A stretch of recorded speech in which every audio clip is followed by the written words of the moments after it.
Hi everyone, my name is CA Jatin Agarwal. I'm a chartered accountant by qualification, having more than a decade of experience of auditing and financial reporting now. In this short video today, I would like to take you through the accounting concepts of India's 102 share-based payment arrangements. First, we'll try and understand what these share-based payment arrangements are, and then we'll talk about some accounting considerations. Idea here is not to touch upon each and every nuances of this particular standard. This is a very big standard and a complicated standard. But what I've tried doing is to summarize the critical accounting concepts in some slides, in some subsequent slides, for you to have a good overview of the accounting standards. I hope you like it. What is a share-based payment arrangement? As the name suggests, these are those arrangements where payments are based on the shares of that particular entity. There can be two categories of such an arrangement. First category, those arrangements where payments are made or consideration is in the form of equity shares of that particular entity. Now, these kind of an arrangements are called as equity settled share based payment arrangements. I'll repeat, these are called as equity settled share based payments arrangement. Why? Because the settlement is made by way of issuing of equity shares of that entity, or sometimes even the some other group entity. Such arrangements are called as equity settled share based payment arrangements.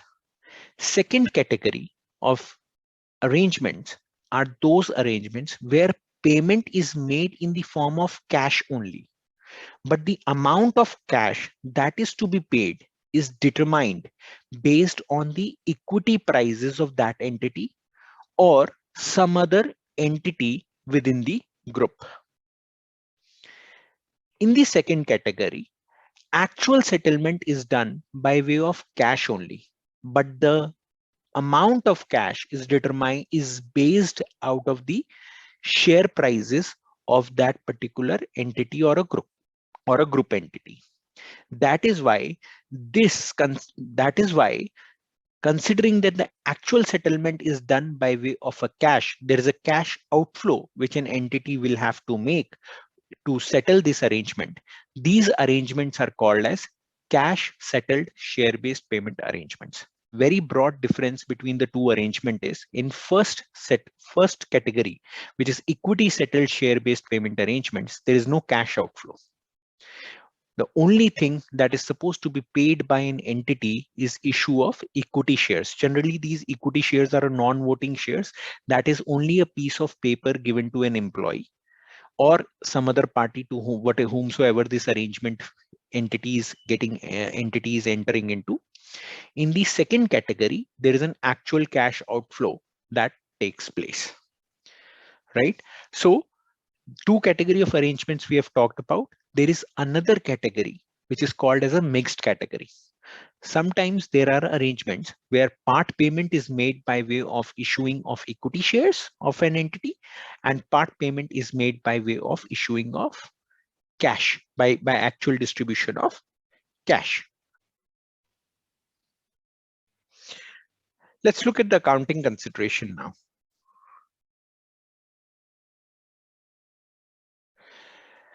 Let's take a very simple example that you're purchasing a goods and services. If you are paying cash, I'm talking about a normal transaction where you purchase your goods and services. What is your journal entry?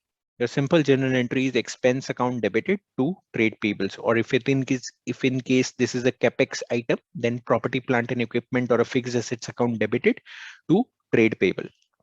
Now, let's talk about a scenario where the consideration is in a form of an equity shares of that particular entity. That is, we have a equity settled share-based payment arrangement. What should be my accounting entry?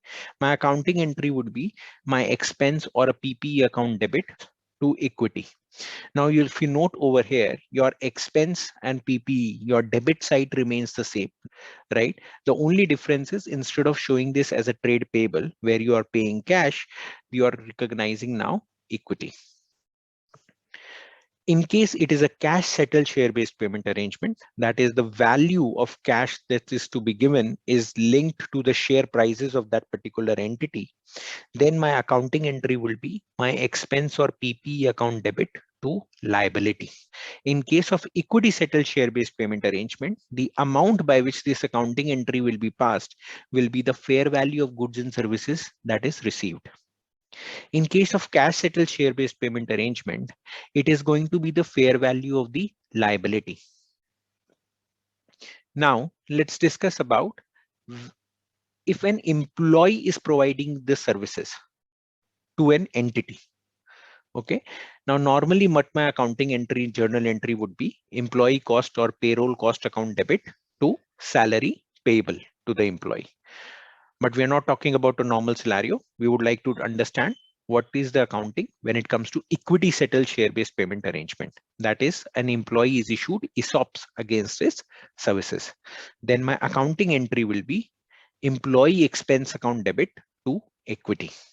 Again, it is my debit leg remains the same, and it is only the credit leg which is changing. Instead of salary payable, now I have equity. Okay. In case it is a cash settled share-based payment arrangement, for example, a phantom stock, wherein employees are issued cash, which is equivalent to fair value of the share prices of a particular company. In that scenario, my accounting will be employee cost account debit to cash liability. In equity settled share-based payment arrangement, the amount that is by which this accounting entry will be passed is going to be the fair value of options granted. It is going to be the fair value of option which has been granted to the employees. And in this case, it is going to be the fair value of liability. One more important point that I would like to emphasize is when in my earlier example, we were talking about equity settled share-based payment arrangement in case of goods and services that we are receiving from a third party, then we were actually passing this accounting entry from fair value of goods and services received. But in case of employees, what we are passing this accounting entry is fair value of options granted.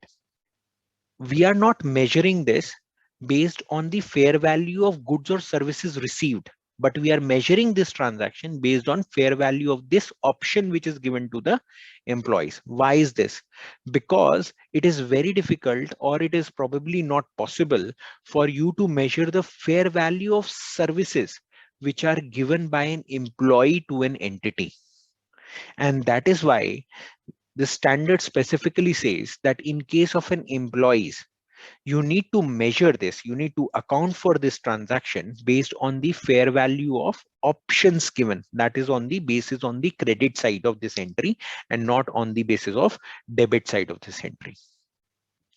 In cash settlement option, you would have noted that in both the scenarios, whether we are dealing with the employees or we are dealing with the outside third party for obtaining goods and services, accounting entry is passed based on the fair value of the liability itself. Now, just a quick summary. If it's an equity settled option and we are dealing with non-employees, that is third party for the goods and services, we will recognize the entry, our date when the goods and services are received, and the entry would be based on the amount, which is the fair value of the goods and services that have been received. And the fair value will be determined as on the date when the goods and services are received. If we are dealing with employees, then we'll pass this accounting entry over the period of service condition, that is over the period as in when services are received, and the value would be the value at which this accounting entry will be passed will not be based on the fair value of goods and services received, because the service received, for the service received, we are not able to ascertain its fair value. Hence, standard requires us to pass this accounting entry with the fair value of option which has been given to the employees, and this fair value of option will be as on the date which is the grant date of that particular option. Okay. In case of cash settled schemes, be it for goods and services from a third party or from an employee. We recognize this based on the fair value of the liability, and we keep on revaluing that liability. We'll keep on revaluing this liability till the time this actual settlement is done. Thank you, everyone. This was CA Jatin Agarwal. I tried summarizing this concept in a very simple manner. Just in case you have any question, please feel free to ask me. Any doubts, I'll be more than happy to answer those questions. Please do like the video and share the video in case you find this meaningful and helpful. Thank you.